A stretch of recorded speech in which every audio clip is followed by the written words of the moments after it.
Here's why so many kids never acknowledge their step-parents, and so many step-parents are at risk of this happening. Let's go. And when I say that kids aren't acknowledging their step-parent, what I mean is they aren't calling their step-parent dad or mom. Let me just put it like this. When I was a teen, and even in my early 20s, I had a deep hatred for my stepfather. When I was a child, before my mom separated with him, he would snatch my mom's paycheck out of her hand. He would run out of the door as my mom was screaming and begging, and he would turn around with a smile on his face, and we wouldn't see him for about 3 days until all of our money was spent on his drug habit. While my mom was crying at home trying to figure out how she's going to feed 3 kids with no paycheck, he'd be driving our car all around South Central LA, and he'd bring it back with the empty gas tank.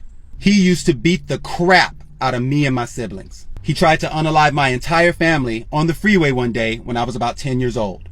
I was completely done with this human being the moment I laid eyes on him when I was about 1 year old. Now, as I got older, my stepfather didn't like the fact that I didn't refer to him as dad.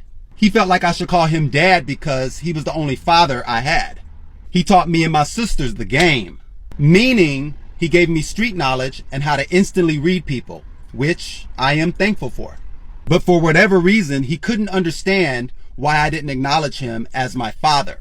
My case is an extreme case, obviously, but the message still applies to people with step-parents. So many step-parents want acknowledgement from kids, but they don't know the first thing about loving a child in the way that the child needs it. Now, why is that? Because even though they may have some great qualities, many of them will abuse the child and the child's biological parent. They may have narcissistic personality disorder and want to feel superior in the relationship. And they'll feel a sense of entitlement to a kid's respect.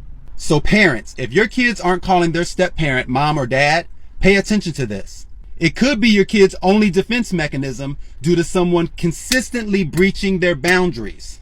Basically, it's the kid's way of trying to go no contact with the step-parent when the biological parent is refusing to go no contact. Period.